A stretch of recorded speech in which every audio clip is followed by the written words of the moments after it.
سلام علیکم دوستان عزیز. چون همیشگی من صدرالدین عنایی با شما امروز درس چهارم ما اویدی مارکتینگ شبکه‌ای. راستیگه اویدی این موضوع میخوام برای شما درباره یعنی که کیها در این نمودی تجارت کار و فعالیت کرده میتونن.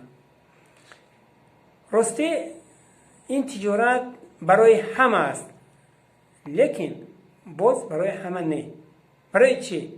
یعنی همه گونه کاتگوری آدم در اینجا میتواند کار و فعالیت کند.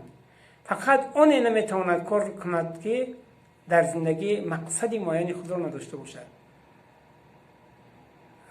من دیدم شخصی که 3 تا دیپلم داشت لیکن کار و فعالیت کرده نتونست. دیدم یک آدمایی را که یگان دیپلم نداشتن لیکن حتی زنهای خانشی بودن در این تجارت موفق شدن. ما دیدیم معیوبا رو در بالای عرابه معیوبی نشسته، اونها در این کار موفق شدن. حتی گنگ‌ها رو دیدیم که در این کار موفق شدن. پیران رو حتی تا سن 70-80 سال رو ما دیدیم که در همین نمودی تجارت موفق شدن.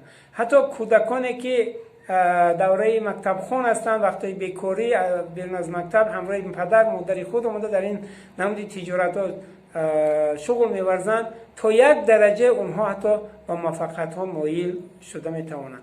یعنی این تجارت برای همه توصیه میشد، برای همه پیشنهاد میشد. فقط اون این را با آخر برده میرساند و موفق میشد که در زندگی مقصدی معین خود را داشته باشد.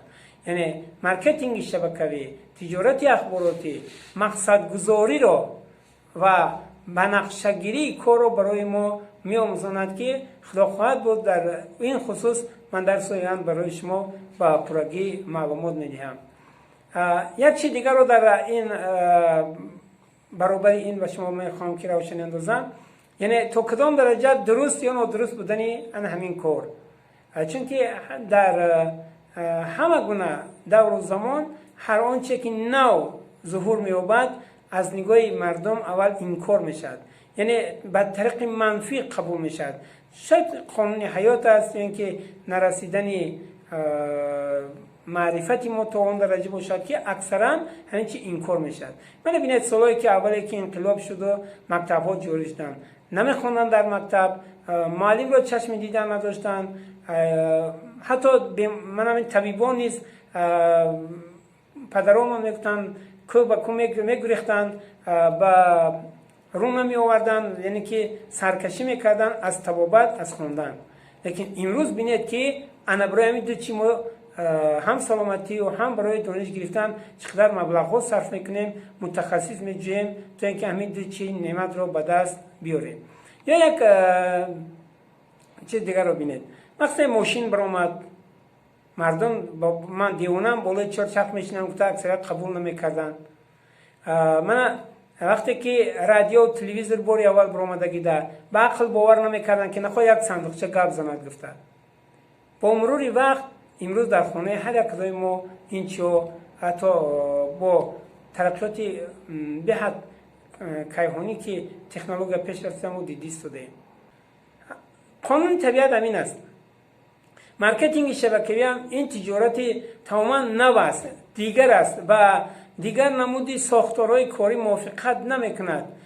از همین لحاظ اکثریت مردم این چیز را نیز انکار کردند، گویا که در اینجا فریب است، فند است. لیکن شاید یک گپی اینا هم اساسی واقعی هم داشته باشد، به آن خاطره که به مانند مارکتینگ شبکه‌ای در دست پیشین ما گفتیم پیرامید مولوی هستند که با روی قلابی از مردم پول بیونده غیب میزنند. همین چی رو ما فریب نیدن گفتن ممکن، لیکن در اصل خودی مارکتینگ شبکه‌ای به تجارتی آینده دار است. چون شخصیت تشکل می‌یابیم، رفتار و کردار دیگر میشد، مقصد گذاری رو یاد میگیریم، بنقشه‌گیری رو یاد میگیریم. یعنی خلاصه ما امکانیت‌های بهترینه که در درس گذشته ما گپ زدیم با اونها صاحب شده میتوانیم. حتی یک چند رولیکایی که ما از سیر سیاحتمون پرتافته میتونید اون رو تماشا کنید، درک کنید، حس کنید که همون مردم چی احساساتی دارن، چقدر چشمون رو میدرخشد، خرسندی میکنن، نوبسته از دین، ملت، مذهب، زبان، آنها با یکدیگر مهر و محبت و صمیمیت دارند. این از درجه عالی انسانی که در مناسبت با دیگران با دین و مذهب و ملت و نژاد سر و کار نمیگیرد.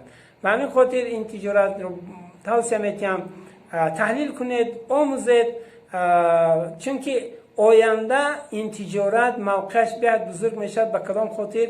با اونه که امروز تکنولوژی روز به روز ترقی کرده، جای آدم رو گرفته شده است و سال از سال آدمان بیکار مونده شدند، محدودیت در جای کار شده است.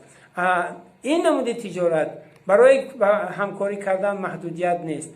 این روزها، این ساعتها، این سالها برای شما فرصت های بیاد موافقن که شما میتونید تیزتر درک نموده این تجارت را سر کنید، نه ازدحامی مردم سر کنند و بعد شما هم قبول دارید. خوب میشد که شما پیشتر درک نمایید، شما تیزتر این تجارت را آغاز نمایید و برای پیشروی اهل عائله و زندگی خودتان سببگار شوید. برای شما در این جاده، در این نمودی کار موفقیت ها خواهانم و میخوام که فکر و عقیده خود را، پیشنهادهای خود را به ملال نویسید، بیان سازید، این را به دوستان خود، به نزدیکان خود توصیه دید.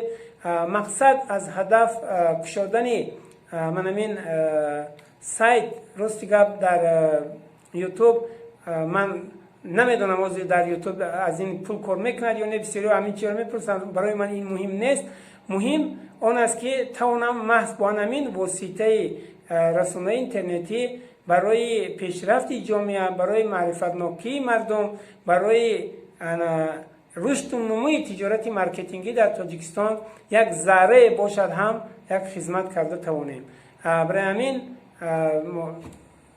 بیاد شدیم که اگر این موضوع را شما مطالعه میکنید، تماشا میکنید و با دوستان، با رفیقان خود توصیه میکنید، با ما باشید. برای شما موفقیت پیشروی تمنا میکنیم تا آخری آینده. در پناه خدا.